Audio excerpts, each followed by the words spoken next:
నమస్తే, నేను సునీత. కాంటెంట్ సినిమాలకి కమర్షియల్ టచ్ ఇవ్వటం ఏంటి అనేది ఈ మధ్యకాలంలో ఒక సినిమా చాలా బలంగా నిరూపించింది. బలగం సినిమా చిన్న సినిమా పెద్ద సినిమా అన్న తేడాని సినిమా పరిశ్రమలోనే చెరిపేసింది అనడంలో ఏమాత్రం సందేహం లేదు. సో దిల్ రాజు గారి ప్రొడక్షన్ నుంచి బలగం రావటం అండ్ మనందరం తెలుగు వాళ్ళందరం కూడా చాలా గొప్పగా ఆ సినిమా మన తెలుగు సినిమా అని చెప్పుకోవటం మనం చూసాము. దిల్ రాజు గారి ప్రొడక్షన్ నుంచి మరొక కాంటెంట్ బేస్డ్ మూవీ రాబోతోంది, జనక అయితే గనక.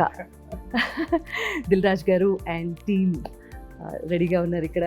జనక అయితే గనక I mean too many confusions, too many question marks, too much of creativity ఉన్నటువంటి సబ్జెక్ట్ అని అయితే అనిపించింది సార్.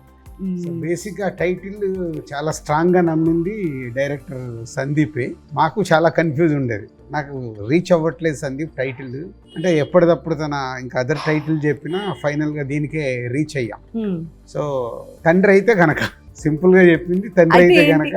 అయితే ఏంటియా లేకపోతే అయితే ఇలా ఉంటుంది అనా? తండ్రి అయితే ఇప్పుడున్న జనరేషన్ లో పెళ్లి చేసుకోవాలన్నా యూత్ భయపడుతున్నారు, వాళ్ళకు కిడ్స్ కావాలన్నా భయపడుతున్నారు. సో వై అనే దాని మీద ఈజ్ అ మెయిన్ కాన్సెప్ట్ గా తీసుకున్న సినిమా. జనరలీ ఇవ సినిమాలన్నీ కూడా లైఫ్ ఎక్స్పీరియన్సెస్, లేకపోతే మన చుట్టుపక్కల జరిగితే మన ఫ్రెండ్స్ లైఫ్లో జరిగిన ఆ ఎక్స్పీరియన్సెస్ని బేస్ చేసుకొని సినిమా స్టోరీస్ అన్ని, ఎస్పెషలీ కాంటెంట్ బేస్డ్.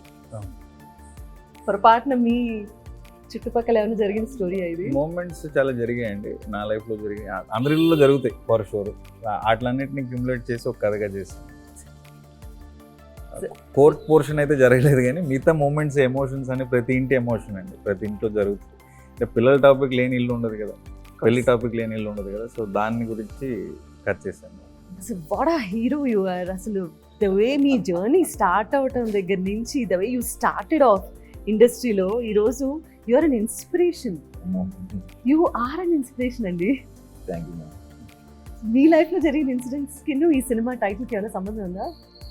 అది ఈ సినిమాలో వైఫ్ ఎమోషన్ నాకు చాలా కనెక్ట్ అయ్యాను మ్యామ్. నిజంగానే కళ్ళంబడి నీళ్ళు తిరిగిన సెట్లో. అండ్ ప్యారలల్గా నా లైఫ్లో కూడా మా వైఫ్ ప్రెగ్నెంట్ అవుతాం, ఇట్లాంటి కొన్ని ప్యారలల్గా జరిగింది. ఆ తండ్రిలో అయితే ఆలోచించారు కదా మీరు? ఆ స్టార్టింగ్లో నిజంగా ఆలోచించాను మేడం. అంటే పెళ్లి చేసుకున్న కొత్తలో అప్పుడు ఇంకా సెటిల్ అవ్వలేదు.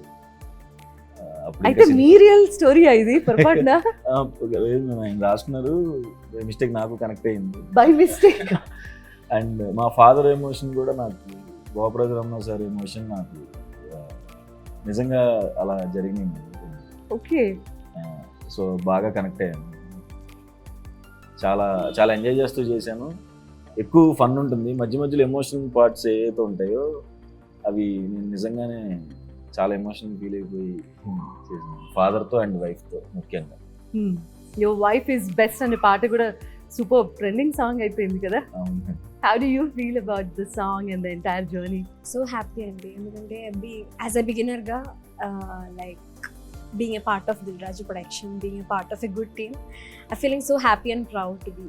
First chance ఇంత మంచి ఆపర్చునిటీ రావటం, and Telugu cinema industry, how is the industry treating you? Actually it's been like 4 years working in this industry అండి. This is my 4th movie. So feeling so happy and they like whatever the character which I have done before, this will be something very best that what I feel right now. You have a beautiful smile. Thank you. Thank you so much. She's done is very cute. అంటే పక్కింటి అబ్బాయి లాగా అనిపిస్తారు, తెలిసిన family లాగా. Sir Vijay Bulganin గారు, ఆయన ఒక బేబీ సినిమాతో ఎంత టాప్ లెవెల్కి వెళ్ళిపోయినటువంటి మ్యూజిక్ డైరెక్టర్. 3 songs రిలీజ్ అయ్యాయి ఇప్పటి వరకు నాకు తెలిసి. And then how many more songs? One more song is coming. Completely కథకి సంబంధించినటువంటి పాటలేనండి? మోస్ట్లీ కథలో ఉన్న సిచ్యువేషన్స్ నుంచి వెళ్ళే పాటలు. What is your take on? ఒకప్పుడు ఆల్బమ్ అనగానే మనకి 6 పాటలు 7 పాటలు, సిచ్యువేషన్ ఉన్నా లేకపోయినా సరే వస్తున్నటువంటి యూనో పాటల నేపథ్యం నుంచి ఇక్కడి వరకు వస్తున్నాం మనం. సినిమాకి 2 పాటలు ఉంటే 3 పాటలు ఉంటే చాలా ఎక్కువ అనే రోజుల్లో. అంటే ఈ రోజుల్లో స్టోరీ డిమాండ్ చేస్తుంది. ఒకప్పుడు మనకు మ్యూజిక్ అనేది అంత ఇంపార్టెంట్ ఉండే, ఇప్పుడు స్టార్ హీరోలకే 4 పాటలకు వచ్చేసి. ఎగ్జాక్ట్లీ. స్టార్ హీరో ఫిలిం అంటే ఆడియన్స్ కూడా ఈరోజు అంటే కథలో నుంచి ఏదైనా సాంగ్ వచ్చినా, లేదు ఇది స్టార్ హీరో అంటే ఎక్స్ట్రాడినరీ డ్యాన్స్ చేస్తే ఓకే, అది కూడా 3.5 minutes, ఒకప్పుడు 6 minutes 7 minutes సాంగ్ ఉండేది. మెల్లిగా మెల్లిగా అందరము ఫాస్ట్ దాంట్లోకి వచ్చేసారు. ఈ మధ్యకాలంలో ఎవరన్నా సడన్ గా సూపర్ స్టార్ అయ్యారంటే అది మీరే. ఆ? ఆ. ఇప్పుడు ఆంధ్రదేశంలో, తెలంగాణ రాష్ట్రంలో మాత్రమే కాదండి, తమిళనాడు వెళ్ళి మీరు అసలు ఒక 2 డైలాగులు చెప్పి ఫైట్ వేణుమా ఫైట్ వేణుమా సాంగ్ వేణుమా సాంగ్ వేణుమా సాంగ్ ఇరుక్, ఫైట్ వేణుమా ఫైట్ ఇరుక్, జనక అయితే గనక కూడా అదే స్టైల్లో ఒక్కసారి చెప్పి ఒక మంచి మీమ్ క్రియేట్ చేస్తే ఎమోషన్ వేணுமா ఎమోషన్ ఇருக்கு, ఫన్ వేணுமா ఫుల్ ఫన్ ఇருக்கு, డైలాగ్స్ వేணுமா డైలాగ్స్ ఇருக்கு, నల్ల సాంగ్ ఇருக்கு. అందరూ రిలేట్ చేసుకునేటటువంటి content, all age basic groups. అంటే ఫుల్ ఫన్గా చెప్పడం. ఈ రేపు ఆడిటోరియంలో పడ్డ తర్వాత సినిమా మేము ఎక్కువ బిలీవ్ చేస్తుంది మోర్ దెన్ 60-70% హ్యూమర్తో ఉంటుంది, నవ్వుతూ ఉంటారు. హీరోతో క్యారెక్టర్తో పాటు వెన్నెల కిషోర్ గారు non stop is a friend character. బామ్మ డైలాగ్ ఉంటుంది, ఇద్దరు ఎక్కడ కలిసారంటే ఎగ్జాక్ట్లీ.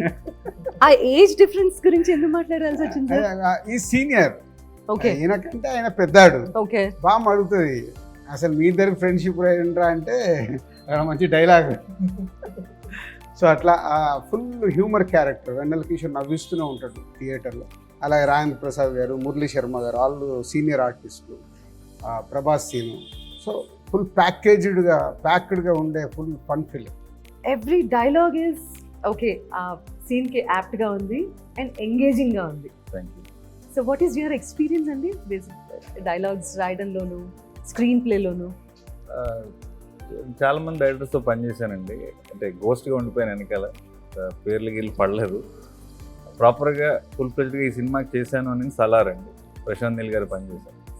తర్వాత అంతకు ముందే ఈ కథ ఇక్కడ రాజుగారికి చెప్పి కోవిడ్ టైంలోనే ఓకే చేసుకున్నాను. తర్వాత డెవలప్ చేసుకునే ప్రాసెస్, యాక్టర్స్ కోసం ట్రై చేశాను. ఇందాక మీరు అన్నట్టు మల్టిపుల్ లాంగ్వేజ్లో చేద్దామని దగ్గర స్టార్ట్ అయింది యాక్చువల్గా. ఒకటేసారి ఎట్ టైం ఆల్ లాంగ్వేజ్ చేద్దాం ప్లాన్ చేసాం, హిందీ, కన్నడ, తమిళ్, తెలుగు. ఓకే. యాక్చువల్ ఆ థాట్ అంటే కోవిడ్ తర్వాత మెల్లిగా డైల్యూట్ అయింది. కోవిడ్ రాకుండా ఉంటే మేబీ ఒకటేసారి 4 లాంగ్వేజ్లో ఈ స్క్రిప్ట్ చేద్దామని థాట్. మీకు అంటే బలగం ఇచ్చినటువంటి బలంతోనూ, అది ఇచ్చినటువంటి ఇన్స్పిరేషన్తోనూ ఇలాంటి స్టోరీస్ అండ్ సబ్జెక్ట్స్ ఈ కథ ముందే ఓకే చేసుకున్నాము. బట్ ఈ కథకి సుహాసను తీసుకురావడానికి బలగం ఇచ్చిన ఆ సక్సెస్ ఇచ్చినప్పుడే డైరెక్టర్ని పిలిచి చెప్పా, నాకెందుకో వెరీ న్యాచురల్గా ఉంటుంది, సుహాసిని అప్రోచ్ కండి, సుహాస్తో చేద్దామని. సందీప్ సుహాసిని పిలవడము, సుహాసి విని ఇక్కడే నేను చేస్తాను సార్ అని ఇలాగే చేతులు కట్టుకుని నేను చేస్తాను సార్.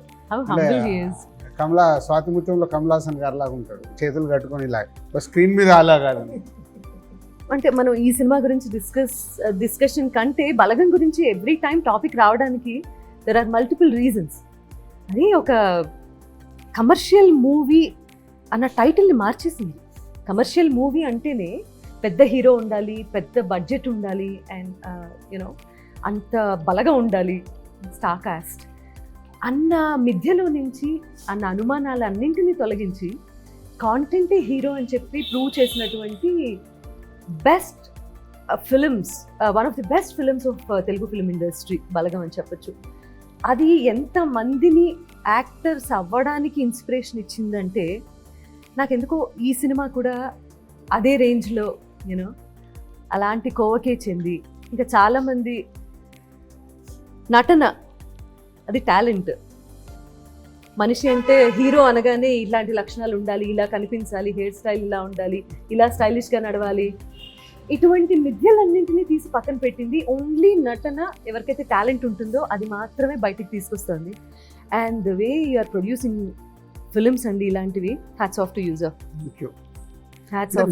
న్యూ టాలెంట్ నాది ఎప్పుడు నిన్న కూడా ఎవరో ప్రెస్ మీట్లు అడిగితే అదే చెప్పింది, దిల్ రాజు ప్రొడక్షన్ ఎందుకు పెట్టంటే I want encourage new talent. ఇప్పుడు దిల్ రాజుగా నేను 22 years అయిపోయింది, ఐఎమ్ సమ్వేర్. బ్రాండ్గా కానీ నేను తీసిన సినిమాలు కానీ ఇప్పుడు గేమ్ చేంజర్ లాంటి పాన్ ఇండియా సినిమాలు థాట్స్ మారిపోయాయి. So Dil Raju production I want new కమ్మర్స్కి ప్లాట్ఫామ్ క్రియేట్ చేయాలనే చేసింది. సో బలగం కానీ ఇప్పుడు ఇది కానీ ఇంకోటి ఆకాశం దాటి వస్తావని కూడా ఆల్మోస్ట్ ఫినిషింగ్ స్టేజ్లో ఉంది. అందరు కొత్త వాళ్ళతో న్యూ డైరెక్టర్స్తో. సో దీంట్లో అట్లీస్ట్ 50% సక్సెస్ అయినా I'm so happy. So so మా ద్వారా వచ్చి సక్సెస్ అయ్యి వాళ్ళ ఇండస్ట్రీలో రేపు ఫ్యూచర్ ఉంటే వాళ్ళకి డెఫినెట్గా హ్యాపీ. మీరు ఎప్పుడు అలాగే ఉంటారా?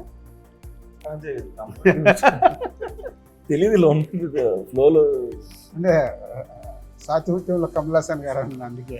అయ్యో నార్మల్గా ఉంటుంది కానీ కంఫర్ట్ ఇలా అయితే కొంచెం comfort. ఇది మీ క్యారెక్టరైజేషన్ కాదు కదా కాదు జనకైతే గనకాల. కాదు వాట్ ఈస్ యువర్ క్యారెక్టరైజేషన్? మీ ఆహార్యంలో చూడాలనిపిస్తుంది. Is this your characterization or ఇదా ఇదే అండి. లేకపోతే ఇదా? లేదు ఇది కూడా సో వాట్ అది ఇదేంటి? అది సినిమాలో ఒక సిగ్నేచర్. Signature moment. ప్రతి ఇంపార్టెంట్ సీన్ అప్పుడు ఇట్లా ఆలోచిస్తున్నప్పుడు ఇలా కొడతాడు అన్నట్టు. What's your problem? ఎందుకంత పిసినారితనంగా ఉండటం?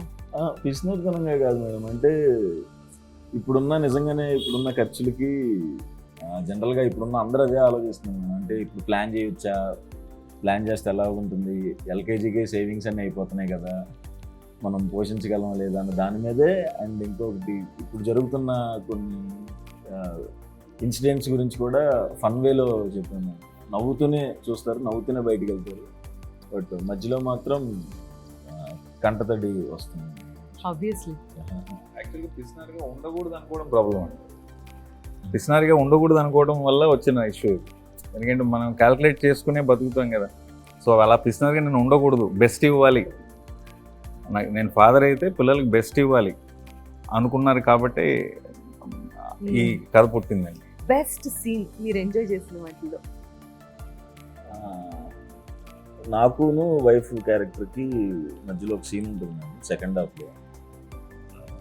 వచ్చిన చాలా మంచి ఎమోషన్ మూమెంట్, నాకు చాలా ఎమోషన్ అయిపోతుంది. మా ఇద్దరి మధ్యలో ఉన్న సీన్స్ ప్రతిదీ బాగుంటుంది. అండ్ ఫాదర్తో ఇంకొక సీన్ ఉంటుంది, అది కూడా. అమ్మాయి క్యారెక్టర్ ఏంటంటే ఏది అడిగినా మా ఆయనే చూసుకుంటారులే. So she is confident about husband, అంటే ఎలాంటి మూమెంట్ అయినా మా ఆయనే చూసుకుంటారులే. సో అలా ఉన్నప్పుడు సెకండ్ హాఫ్లో ఒక సిచ్యువేషన్లో హస్బెండ్గా నీకేంటయ్యా మంచి వైఫ్ ఉంది ఇది అంటే, నాకేం ప్రాబ్లం సార్, నాకు ఏదైనా అవుతే మా ఆవిడే చూసుకుంటుందిలే. That is high scene. ఏ విషయం కోసం అయితే ఫైట్ చేస్తూ కోర్టుకి వెళ్ళారో అది మాత్రం it's a very sensitive point. ఎంత జాగ్రత్తగానూ హ్యాండిల్ చేయాల్సినటువంటి పాయింట్. ఇప్పుడు క్యూరియాసిటీ ఎక్కడ బిల్డ్ అవుతుంది అంటే, ఎందుకు కేసు వేసాడు ఈయన నెంబర్ 1 పాయింట్. దేని మీద ఇలా కూడా కేసు పెట్టచ్చా అనేది second point. And most important point of the movie. Middle class వాళ్ళు జనరల్గా ఏదన్నా ఒక సిచ్యువేషన్లో ఎక్స్ట్రీమిటీకి పుష్ అయితే కానీ వాళ్ళ యాక్చువల్ రూపం బయటకు తీసుకురారండి. నేను అనుకున్నప్పుడు ఏమనుకున్నానంటే, మనకి ప్రతిదానికి ఒక ప్లానింగ్ ఉంటుంది. మన ఇంటికి ఒక ప్లాన్ ఉంటుంది, జాబ్కి ఒక ప్లాన్ ఉంటుంది, గర్ల్ ఫ్రెండ్కి ఒక ప్లాన్ ఉంటుంది, మ్యారేజ్కి ఒక ప్లాన్ ఉంటుంది, మన డెత్కి కూడా ప్లాన్ ఉంటుంది. పలానా చోట నా అస్థికలు కలపండి, పలానా చోట సమాధి కట్టండి. అట్లాగే లైఫ్లో ఇంకా ఇంపార్టెంట్ ప్లానింగ్ ఫ్యామిలీ ప్లానింగ్ అంటారు కదా. సో అలాంటి స్పేస్లో వీడి ప్లానింగ్ ఫెయిల్ అయితే is an extreme step. And మనం అనుకున్న ప్లానింగ్లో జనరల్గా మనకి ప్రతి ఒక్కరికి ఉన్న ప్లాన్లో జనరల్గా ఒక 2-3 ప్లాన్స్ ఎలా ఉంటాయంటే, we are very confident we will never fail. అలాంటిది ఒక్కటి ఫెయిల్ అయితే ఆడేమైపోతాడు, వాడు ఎలాంటి స్టెప్ తీసుకుంటాడు అన్న దాన్ని బేస్ చేసి కట్ చేస్తాడు. Tell me more about your experience please. Character name is హరిత. షీఈ్ లైక్, మీరు ప్రతి ఇంట్లో నార్మల్లీ చూస్తున్న ఒక టిపికల్ వైఫ్ ఎలా ఉండిపోతుందో అలాగే ఉంది క్యారెక్టర్. వెరీ బ్యూటిఫుల్ క్యారెక్టర్ అండి. లైక్ చాలా the pure emotions, husband and wife మధ్యలో జరుగుతున్న కొన్ని లైక్ స్ట్రగుల్స్, కొన్ని like what ever they shares and everything is showing in the film. So happy.